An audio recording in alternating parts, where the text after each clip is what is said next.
ಗುರು ರಾಘವೇಂದ್ರಾಯ ನಮಃ. ವಿಡಿಯೋ ನೋಡ್ತಿರೋ ಪ್ರತಿಯೊಬ್ಬರಿಗೂ ನನ್ನ ನಮಸ್ಕಾರಗಳನ್ನ ತಿಳಿಸ್ತಾ ಇವತ್ತಿನ ವಿಡಿಯೋದಲ್ಲಿ ನಮ್ಮ ಮನೆಯ ಮನದ ಮುದ್ದುರಾಯರಿಗೆ ಈ ವಾರ ನಾನು ಸೇವೆನ ಸಲ್ಲಿಸಿದಾಗ ನನಗೆ ಆದ ಅನುಭವಗಳನ್ನ ತಿಳಿಸ್ತಾ ಜೊತೆಗೆ ಒಂದೆರಡು ಕಮೆಂಟ್ಗಳಿಗೆ ಇದೇ ವಿಡಿಯೋದಲ್ಲಿ ಉತ್ತರ ಕೂಡ ಕೊಡ್ತೀನಿ. ವಾರನೂ ಒಂದಲ್ಲ ಒಂದು ರೀತಿಯ ಅನುಭವಗಳನ್ನ ರಾಯರು ಮಾಡ್ತಾನೇ ಬರ್ತಿರ್ತಾರೆ. ರಾಯರನ್ನ ಪೂಜಿಸೋದೇ ಒಂದು ಪುಣ್ಯ. ಎಷ್ಟೋ ಸಾವಿರಾರು ಕೋಟ್ಯಾಂತರ ಭಕ್ತರಲ್ಲಿ ನಾನೂ ಒಬ್ಳು ಕೂಡ ಆಗಿದ್ದೀನಿ ಅಂತ ಹೇಳ್ಕೊಳ್ಳೋದಕ್ಕೆ ತುಂಬ ಅಂದರೆ ತುಂಬ ಸಂತೋಷ ಆಗುತ್ತೆ.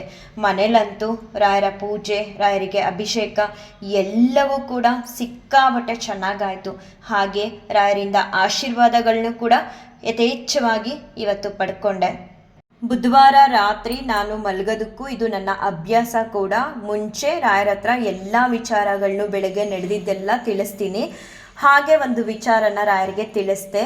ಏನು ಅನ್ಯಾಯ ಮಾಡಿದ್ದೆ ನಾನು ನಿಮಗೆ, ಈ ರೀತಿ ಮಾಡ್ತಿರಲ್ಲ ನೀವು, ಓಹೋ ಅಂದ್ಕೊಂಡು ಹೋಗಿ ಅಲಾರಾಮ್ ಇಟ್ಟು ಮಲಗಿದೆ. ಅಲಾರಾಮ್ ಇಟ್ಟಿದ್ದಕ್ಕಿಂತನೂ ಮುಂಚೆನೇ ನನಗೆ ಎಚ್ಚರ ಆಗ್ತಿತ್ತು. ಹೇಗೆ ಎಚ್ಚರ ಆಗ್ತಿತ್ತು ಅಂದರೆ, ನಮ್ಮ ಮನೇಲಿರೋ ದೇವರು ಮನೆ ಫುಲ್ಲು ಒಂಥರ ಅಲಂಕಾರ ಕಾಣಿಸಲ್ಲ, ರಾಯರು ಬಂದು ನನ್ನನ್ನು ಎಬ್ಬಿಸ್ದಾಗೆ ಆಗ್ತಿತ್ತು. ನಾನು ಏನು ಹೇಳ್ತಿದ್ದೆ ರಾತ್ರಿ ಅಂದರೆ, ಅಯ್ಯೋ ಇನ್ನೊಂದು 5 ನಿಮಿಷ ಇರಪ್ಪ ಆಮೇಲೆ ಎದ್ದು ಬರ್ತೀನಿ, ಇನ್ನೊಂದು 10 ನಿಮಿಷ ಆಮೇಲೆ ಎದ್ದು ಬರ್ತೀನಿ ಅಂತ ಹೇಳಿ ಟೈಮ್ ನೋಡ್ಕೊಳ್ಳೋದು. ಇನ್ನು 10 ನಿಮಿಷ ಆದಮೇಲೆ ಎದ್ದೇಳೋಣ ಅಂತ ಮಲ್ಕೊಳ್ಳೋದು. ಹಾಗೆ ಮಲ್ಕೊಳ್ಳುವಾಗ ಮನಸ್ಸಲ್ಲಿ ಅನ್ನಿಸ್ತಿತ್ತು, ಅಕಸ್ಮಾತ್ ನಾನೇನಾದರೂ 4 ಗಂಟೆಗೆ ಎದ್ಬಿಟ್ರೆ ರಾಯರ ಪೂಜೆ ಮಾಡೋದಕ್ಕಾಗಲ್ಲ ಅಂತ ಹೇಳಿ ಮಲ್ಕೊಳ್ಳೋದು. ಕರೆಕ್ಟಾಗಿ ಇನ್ನು 10 ನಿಮಿಷ ಆದಮೇಲೆ ಎಚ್ಚರ ಆಗೋದು. ಯಾವ ರೀತಿ ಎಚ್ಚರ ಆಗೋದು ಅಂದರೆ, ನಮ್ಮ ಮನೇಲಿರೋ ರಾಯರ ಫೋಟೋ ಬರೋದು ಕಣ್ಮುಂದೆ. ಅವಾಗ ಪಟ್ ಅಂತ ಎಚ್ಚರ ಮಾಡ್ಕೊಳ್ತಿದ್ದೆ. ಮತ್ತೆ ಇನ್ನೊಂದು 10 ನಿಮಿಷ ಮಲ್ಗೆದ್ದು ಬರ್ತೀನಿ ಅಂತ ಹೇಳ್ತಿದ್ದೆ. ತುಂಬ ಚೆನ್ನಾಗಿತ್ತು ನಾನು ಬೆಳಗ್ಗೆ ಎಚ್ಚರ ಆಗಿದ್ದ ರೀತಿ. ಎದ್ದ ಕೂಡಲೇ ನಾನು ರಾಯರ ಸೇವೆಗೆ ಏನೆಲ್ಲ ತಯಾರಿಗಳನ್ನ ಮಾಡ್ಕೋಬೇಕು ಅದನ್ನೆಲ್ಲ ಮಾಡ್ಕೊಳ್ಳೋದಕ್ಕೆ ಶುರು ಮಾಡಿಕೊಂಡೆ.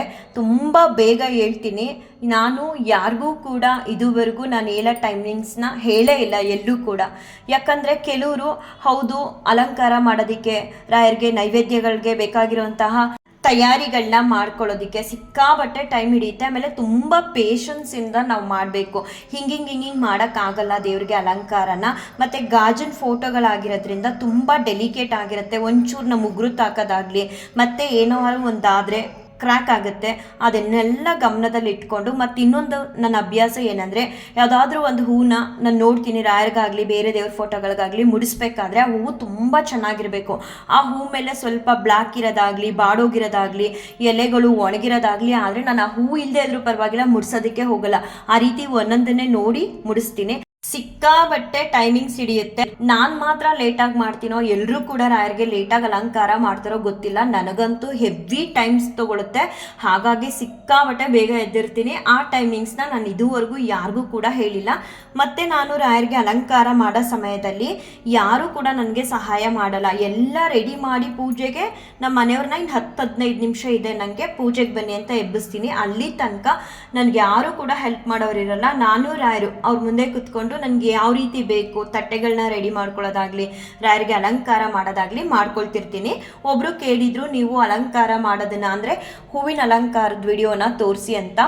ನಾನು ಎಲ್ಲ ಹೂಗಳನ್ನೂ ತಂದಿಟ್ಕೊಂಡಿರ್ತೀನಿ. ಪ್ರತಿ ವಾರನೂ ಅಷ್ಟೇ ರಾಯರ ಫೋಟೋಗೆ ಮೊದಲನೇದಾಗಿ ನಾನು ಮುಡಿಸೋವಂಥದ್ದು ತುಳಸಿ. ಎಷ್ಟೇ ಹೂಗಳಿರಲಿ ಮೊದಲನೇದಾಗಿ ನಾನು ತುಳಸಿ ಹಾರನ ಹಾಕ್ತೀನಿ. ಇಲ್ಲ ಹಾರ ರೀತಿ ಹಾಕೋಕ್ಕಾಗಲ್ಲ ತುಳಸಿನ ಅಂದರೆ ಸೈಡ್ಗೆ ಲಾಂಗ್ ಆಗಿ ಕಟ್ ಮಾಡಿ 2 ಫೋಟೋ ಎಡ್ಜಲ್ಲಿ ಸೈಡ್ಸ್ಗಳಿರುತ್ತಲ್ಲ ಅಲ್ಲಿಗೆ ಹಾಕ್ತೀನಿ. ಆಮೇಲೆ ಇನ್ನೆಲ್ಲ ಹೂಗಳನ್ನ ಬಳಸಿ ಅಲಂಕಾರ ಮಾಡೋದು. ಅದು ಮಾತ್ರ ಅಲ್ಲ, ಮನೇಲಿರೋ ಎಲ್ಲ ದೇವ್ರ ಫೋಟೋಗಳಿಗೂ ಮೊದಲನೇದಾಗಿ ನಾನು ಮುಡಿಸೋದೆ ತುಳಸಿ, ಗಣೇಶ ದೇವ್ರನ್ನ ಬಿಟ್ಟು. ಆಮೇಲೆ ಉಳಿದಿರೋ ಎಲ್ಲ ಹೂಗಳಿಂದ ರಾಯರಿಗೆ ಅಲಂಕಾರ ಮಾಡ್ತೀನಿ. ಏನಿಲ್ಲ, ನಾವು ಎದ್ದಾಗ್ಲಿಂದ ರಾಯರ ಮುಂದೆ ಪೂಜೆ ಮುಗಿಸಿ ಹೊರಡೋವರೆಗೂ ಮನಸ್ಸಲ್ಲಿ ಶ್ರೀ ರಾಘವೇಂದ್ರಾಯ ನಮಃ ಅಂತ ಹೇಳ್ಕೊಳ್ತಾ ನಾವು ಏನೇ ಮಾಡಿದ್ರು, ನಿಜ ಹೇಳ್ತೀನಿ, ನಾವು ಹೀಗೆ ಮಾಡಬೇಕಂತಲ್ಲ, ಹೇಗೆ ಮಾಡಿದ್ರು ಎಂಡಲ್ಲಿ ಸಿಕ್ಕಾಬಟ್ಟೆ ಚೆನ್ನಾಗಿ ಕಾಣಿಸ್ತಿರ್ತಾರೆ ರಾಯರು. ಯಾವತ್ತೂ ಕೂಡ ನಾನು ಇದುವರೆಗೂ ಹೀಗೆ ಮಾಡಬೇಕು ಅಂತ ಅಂದ್ಕೊಂಡಿಲ್ಲ. ಬಟ್ ಅಲಂಕಾರ ಎಲ್ಲ ಮಾಡಿ ನೋಡಿದ್ಮೇಲೆ ಸಿಕ್ಕಾಬಟ್ಟೆ ಅಂದರೆ ಸಿಕ್ಕಾಬಟ್ಟೆ ಚೆನ್ನಾಗಿ ಕಾಣಿಸ್ತಿರ್ತಾರೆ ರಾಯರು. ಇವತ್ತೇನಾಯಿತು ನನಗೆ ಅಂದರೆ, ತುಳಸಿನ ತಂದಿಟ್ಕೊಂಡಿದ್ದೆ. ನಮ್ಮ ಮನೆಯವ್ರು ತಂದುಕೊಟ್ಟಿದ್ದು ಆ್ಯಕ್ಚುಲಿ ಆ ತುಳಸಿನ. ನಾನು ಹೋಗಿದ್ರೆ ಅಲ್ಲೇ ಬೇಡ ಅಂತ ಹೇಳ್ತಿದ್ದೆ. ತುಂಬ ಹಿಂಗೆ ಎತ್ತಿ ನೋಡಿದ್ರೆ ಎಲ್ಲ ಗ್ಯಾಪು ರಾಯರ್ ಫೋಟೋಗೆ ಹಾಕೋಬಿಟ್ಟಿದ್ದೆ. ಹಾರ ರೀತಿ ಹಾಕೋಣ ಅಂದ್ಕೊಂಡೆ, ಬೇಡ ಅಂತ ಹೇಳಿ ಕಟ್ ಮಾಡಿ 2 ಸೈಡ್ಗೂ ಹಾಕಿದೆ. ಒಂದು ಸೈಡ್ ಪರವಾಗಿಲ್ಲ, ಇನ್ನೊಂದು ಸೈಡಲ್ಲಂತೂ ತುಂಬ ಗ್ಯಾಪ್ ಕಾಣಿಸ್ತಿತ್ತು. ರಾಯರ್ ಫೋಟೋಗೆ ಹಾಕಿರೋ ತುಳಸಿನ ವಾಪಸ್ ತೆಗೆದ್ಬಿಟ್ಟೆ, ಇಷ್ಟ ಆಗದೆ. ಆಮೇಲೆ ಒಂದು ಸೈಡಲ್ಲಿರೋ ತುಳಸಿನೇ ಮೇಲ್ಗಡೆ ಫೋಟೋಗೆ ಎರಡೂ ಎಡ್ಜಲ್ಲಿ ಹೇಗೋ ಸ್ವಲ್ಪ ಅಡ್ಜಸ್ಟ್ ಮಾಡಿ ಇಟ್ಟು ಆಮೇಲೆ ಬೇರೆ ಹೂಗಳಿಂದ ಅಲಂಕಾರನ ಮಾಡಿದೆ. ಮಾಡುವಾಗ ರಾಯರ್ನ ಕೇಳಿದೆ, ಯಾಕೋ ಗೊತ್ತಿಲ್ಲಪ್ಪ, ಯಾವಾಗಲೂ ತುಳಸಿ ಈ ರೀತಿ ಕೊಡ್ತಾರೆ, ನೀವೇ ಕಟ್ಟೋರಿಗೆ ಮನಸ್ಸನ್ನ ಕೊಡಬೇಕು ಗಟ್ಟಿಯಾಗಿ, ಅಂದರೆ ದಿಂಡಾಗಿ ಕಟ್ಕೊಳ್ಳೋ ರೀತಿ. ದಿಂಡಾಗಿ ಕಟ್ಬಿಟ್ರೆ ತುಂಬ ಚೆನ್ನಾಗಿ ಕಾಣಿಸುತ್ತೆ ಫೋಟೋಗೆ ತುಳಸಿ. ಬಟ್ ಇವ್ರು ಈ ರೀತಿ ಕಟ್ಟೋದೇ ಇಲ್ಲ. ನಾನು ನೆಕ್ಸ್ಟು ಮೈಸೂರಿಗೆ ಹೋಗ್ತೀನಲ್ಲ, ಆವಾಗ ಸಿಕ್ಕಾಬಟ್ಟೆ ಶಾಪ್ಗಳಿರುತ್ತೆ ಹೂಗಳನ್ನ ತೊಗೊಳೋದಕ್ಕೆ. ಇಲ್ಲಿ ಕೆಲವೊಂದು ಅಂಗಡಿಗಳಲ್ಲಿ ಮಾತ್ರ ತುಳಸಿ ಸಿಗೋದು, ಅದರಲ್ಲೂ ಈ ರೀತಿ ಎಲ್ಲ ಕಟ್ಟಿರ್ತಾರೆ. ನಾವು ಮೈಸೂರಿಗೆ ಹೋಗೋವರೆಗೂ ತುಳಸಿ ಕಟ್ಟೋರಿಗೆ ಒಳ್ಳೆ ಮನ್ಸು ಕೊಟ್ಬಿಡಪ್ಪ, ಗಟ್ಟಿಯಾಗಿ ದಿಂಡಾಗಿ ಕಟ್ಕೊಡೋ ರೀತಿ ಅಂತ ಕೇಳ್ಕೊಂಡು ರಾಯರ್ಗೆ ಕೂತ್ಕೊಂಡೆ. ಏನು ಇಷ್ಟ ಆಗ್ತಿದೆಯಾ ನಾನು ಅಲಂಕಾರ ಮಾಡೋದು ಅಂತ. ಆವಾಗ ಒಂದು ಪರ್ಪಲ್ ಕಲರ್ ಹೂನ ನಾನು ಅಂದ್ಕೊಂಡೇ ಇರಲಿಲ್ಲ, ತುಂಬ ಮೇಲಿತ್ತು ಹೂವು. ಪಟ್ ಅಂತ ಕೆಳಗಡೆ ಆಶೀರ್ವಾದ ಮಾಡಿದ್ರು. ಅಪ್ಪ ಸಾಕು ಬಿಡಪ್ಪ, ನೀನು ಇಷ್ಟಪಟ್ಟ ಮೇಲೆ ನೀನೇನು ಅಂತ ಹೇಳಿ ಇನ್ನೆಲ್ಲ ದೇವ್ರುಗಳಿಗೂ ಅಲಂಕಾರ ಮಾಡೋದಕ್ಕೆ ಶುರು ಮಾಡಿದೆ. ಎಲ್ಲ ದೇವ್ರಿಗೂ ಮಾಡಿದ ಅಲಂಕಾರ ಕೂಡ ನನಗೆ ತುಂಬ ಚೆನ್ನಾಗಿ ಕಾಣಿಸ್ತಿತ್ತು, ಖುಷಿ ಆಯಿತು.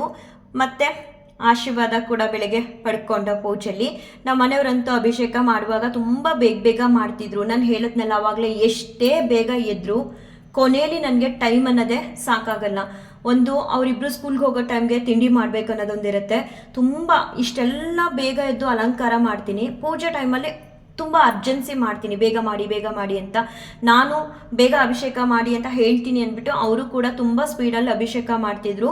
ಆಮೇಲೆ ರಾಯರ್ನ ಕೇಳ್ಕೊಂಡೆ, ಗುರುವಾರ ತಿಂಡಿ ಮಾಡದೇ ಇದ್ರು ಪರವಾಗಿಲ್ಲಪ್ಪ, ಇವತ್ತು ಆಯ್ತಲ್ಲ, ಆ ರೀತಿ ಯಾವತ್ತೂ ಆಗಬಾರ್ದು ಅಂತ. ಒಂಥರ ಅವ್ರ ಮುಂದೆ ಕೂತಾಗ ರಾಯರ್ ಮುಂದೆ ತುಂಬ ತಾಳ್ಮೆಯಿಂದ, ಶ್ರದ್ಧೆ, ನಿಷ್ಠೆಯಿಂದ ನಾವೇನು ಶ್ಲೋಕಗಳನ್ನ ಹೇಳ್ತೀವಿ, ಏನು ನೈವೇದ್ಯನ ಮಾಡ್ತೀವಿ, ಏನು ಅಭಿಷೇಕನ ಮಾಡ್ತೀವಿ, ಅದನ್ನ ನಮ್ಮ ಮನ್ಸಿಗೆ ಮತ್ತೆ ಭಗವಂತನಿಗೆ ಇಷ್ಟ ಆಗೋ ರೀತಿ ಸಮಾಧಾನದಿಂದ ಮಾಡಬೇಕು.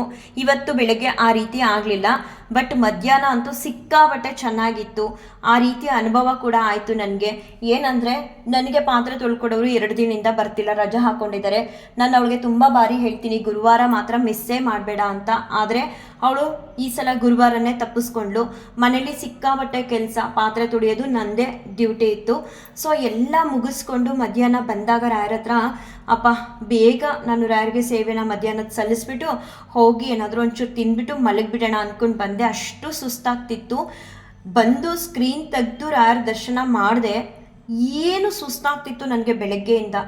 ಎಷ್ಟೆಲ್ಲ ಕೆಲಸ ಮಾಡಿ ನನಗೆ ಆಗ್ತಿಲ್ಲ. ಒಂದು 5 ನಿಮಿಷ ರಾಯರ ಮುಂದೆ ಕೂತ್ಬಿಟ್ಟು ಹೋಗೋಣ ಅಂತ ಅಂದ್ಕೊಂಡಿದ್ನೋ, 12:40 ಬಂದವಳು 1:40 ರಾಯರ ಮುಂದೆನೇ ಕೂತಿದ್ದೆ, ಆಲ್ಮೋಸ್ಟ್ 1 ಅವರು.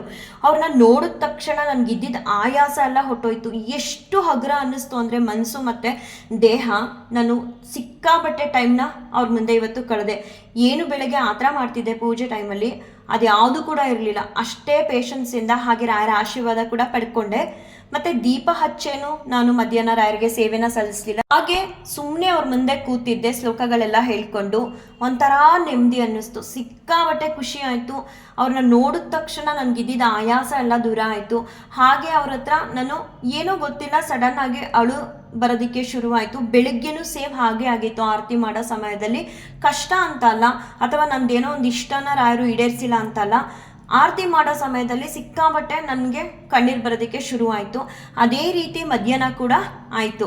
ಇನ್ನು ಸಂಜೆ ಕೂಡ ರಾಯರಿಗೆ ಸೇವೆನ ಸಲ್ಲಿಸಿ ಬೃಂದಾವನದಿಂದ ಆಶೀರ್ವಾದ ಕೂಡ ಪಡ್ಕೊಂಡೆ. ಟೋಟಲ್ ಆಗಿ ಹೇಳ್ಬೇಕಂದ್ರೆ ಮನೇಲಿ ರಾಯರಿಗೆ ನಾವು ಸಲ್ಲಿಸಿದಂತಹ ಸೇವೆ ಸಿಕ್ಕಾಬಟ್ಟೆ ಚೆನ್ನಾಗಿತ್ತು. ರಾಯರು ಕೂಡ ಪ್ರೀತ್ಯರ್ಥರಾಗಿ ಬೆಳಿಗ್ಗೆ ಮಧ್ಯಾಹ್ನ ಸಂಜೆ 3 ಬಾರಿ ಕೂಡ ಯಥೇಚ್ಛವಾಗಿ ನನಗೆ ಆಶೀರ್ವಾದನ ಮಾಡಿದ್ರು. ಇನ್ನು ಒಬ್ರು ಕಮೆಂಟಲ್ಲಿ ಕೇಳಿದ್ದಾರೆ, ಈ ಸಲ ಏಕಾದಶಿ ನಾವು ಫಲಹಾರ, ಹಣ್ಣು ಆ ರೀತಿ ಏನು ಸೇವನೆ ಮಾಡಬಾರ್ದ ಅಂತ. ನಿರ್ಜಲ ಏಕಾದಶಿನ ಆಚರಣೆ ಮಾಡ್ತೀರಿ ಅಂದರೆ ನೀವು ನೀರು ಕೂಡ ಸೇವನೆ ಮಾಡಬಾರ್ದು. ಆರೋಗ್ಯ ಸಮಸ್ಯೆ ಇದೆ, ನಿಮ್ಮ ಕೈಲಿ ನಿರ್ಜಲ ಏಕಾದಶಿನ ಆಚರಣೆ ಮಾಡೋದಕ್ಕೆ ಆಗಲ್ಲ ಅಂತ ಅನ್ನೋರು ಹಾಲು, ಹಣ್ಣು, ನೀರು, ಎಳ್ನೀರು, ಫಲಹಾರ ಅಂದರೆ ಉಪ್ಪಿಟ್ಟು, ಸಿಹಿ ಅವಲಕ್ಕಿ ಈ ರೀತಿ ಸೇವನೆನ ಮಾಡ್ಬೋದು. ಎಲ್ಲವೂ ಕೂಡ ನಿಮ್ಮ ನಿರ್ಧಾರಕ್ಕೆ ಬಿಟ್ಟಿದ್ದು. ಇವಾಗ ನಿಮ್ಮ ದೇಹದಲ್ಲಿ ಆರೋಗ್ಯ ಪರಿಸ್ಥಿತಿ ತುಂಬ ಚೆನ್ನಾಗಿದೆ ಅಂದರೆ ಒಂದ್ಸಲ ಅಲ್ವಾ ನಿರ್ಜಲ ಏಕಾದಶಿ ಆಚರಣೆನ ಮಾಡಿ. ಅಕಸ್ಮಾತ್ ನಿಮ್ಮ ಆರೋಗ್ಯ ಪರಿಸ್ಥಿತಿ ಸರಿ ಇಲ್ಲ, ನಮಗೆ ಹಸ್ಕೊಂಡಿರೋದಕ್ಕೆ ಆಗಲ್ಲ, ಅದರಲ್ಲೂ ನೀರು ಕುಡಿದೇ ಇರೋದಕ್ಕೆ ಸಾಧ್ಯನೇ ಇಲ್ಲ ಅಂತ ಅನ್ನೋರು ನೀರನ್ನ ಕುಡಿಬೋದು. ಆವಾಗಲೇ ಹೇಳಿದಾಗೆ ಹಣ್ಣು, ಹಾಲು, ನೀರು, ಎಳ್ನೀರು ಎಲ್ಲವನ್ನು ಕೂಡ ನೀವು ಸೇವನೆ ಮಾಡಿ ಏಕಾದಶಿ ಆಚರಣೆನ ಮಾಡ್ಬೋದು. ಹಾಗೆ ಇನ್ನೊಬ್ರು ನೆನ್ನೆ ಕಮೆಂಟಲ್ಲಿ ಕೇಳಿದ್ರು, ಹೆಣ್ಮಕ್ಳು ಉಪವಾಸ ಮಾಡಬಾರ್ದಂತೆ ಅಂತ. ಏಕಾದಶಿ ಆಚರಣೆಯಲ್ಲಿ ಹೆಣ್ಮಕ್ಳು ಗಂಡ್ಮಕ್ಳು ಅಂತ ಏನಿಲ್ಲ, ಎಲ್ಲರೂ ಕೂಡ ನಿಷ್ಠೆ ಅಂತ ಹೇಳ್ತಾರಲ್ಲ, ಆ ನಿಷ್ಠೆಯಿಂದ ಏಕಾದಶಿ ಆಚರಣೆನ ಮಾಡಿದ್ರೆ ಪುಣ್ಯ ಸಂಪಾದನೆ ಜೊತೆಗೆ ಪಾಪ ಕರ್ಮಗಳನ್ನು ಕೂಡ ನಾವು ಕಳ್ಕೋಬಹುದು. ಇನ್ನು ಬೇರೆ ದಿನಗಳಲ್ಲಿ ಇವಾಗ ಗುರುವಾರ ಮಾಡ್ತೀರಾ, ಶುಕ್ರವಾರ ಉಪವಾಸ ಇರ್ತೀರಾ, ಮಂಗಳವಾರ ಉಪವಾಸ ಇರ್ತೀರಾ, ಅಂಥ ದಿನಗಳಲ್ಲಿ ನೀವು ಉಪವಾಸ ಮಾಡೋದು ಬೇಡ. ಈ ಏಕಾದಶಿ ಸಮಯದಲ್ಲಿ ಮಾತ್ರ ಪ್ರತಿಯೊಬ್ಬರು ಮಸ್ಟ್ ಆ್ಯಂಡ್ ಶುಡ್ ಏಕಾದಶಿ ಆಚರಣೆನ ಉಪವಾಸ ಇದ್ದು ಆಚರಣೆ ಮಾಡಿದ್ರೆ ತುಂಬಾನೇ ಒಳ್ಳೆಯದು. ಆದರೆ ಅವರ ದೇಹ ಪರಿಸ್ಥಿತಿನ ನೋಡಿಕೊಂಡು ಆಚರಣೆನ ಮಾಡಬೇಕಾ, ಉಪವಾಸದಲ್ಲಿದ್ದು ಬೇಡವಾ ಅಂತ ನೀವು ನಿರ್ಧಾರ ಮಾಡ್ಕೋಬಹುದು. ಹಾಗೆ ಇನ್ನೊಬ್ರು ಕೇಳಿದ್ರು, ನೀವು ದ್ವಾದಶಿ ದಿನ ಏನು ಊಟ ಮಾಡ್ತೀರಾ, ಒಂದೇ ಹೊತ್ತ ಊಟ ಮಾಡೋದು, ಯಾವ ಟೈಮ್ಗೆ ಊಟ ಮಾಡ್ತೀರಾ ಅಂತ. ನಾನು ದ್ವಾದಶಿ ದಿನ ಬೆಳಗ್ಗೆ ಮೊದಲು ರಾಯರಿಗೆ ನೈವೇದ್ಯನ ಸಮರ್ಪಣೆ ಮಾಡಿ ನಂತರ ನಾನು ಕೂಡ ಬೆಳಗ್ಗೆನೆ 6:30 ಆಗಿರುತ್ತೆ, ಒಂದೊಂದ್ಸಲ 7 ಆಗಿರುತ್ತೆ, ಆ ಟೈಮ್ಗೆ ಊಟ ಮಾಡ್ಕೊಳ್ತೀನಿ. ಮತ್ತೆ ದ್ವಾದಶಿ ದಿನ ಮಧ್ಯಾಹ್ನ ಕೂಡ ಊಟ ಮಾಡ್ತೀನಿ, ಸಂಜೆ ಕೂಡ ಊಟ ಮಾಡ್ತೀನಿ. ಏನಿರುತ್ತೆ ಮನೇಲಿ ಅದನ್ನೇ.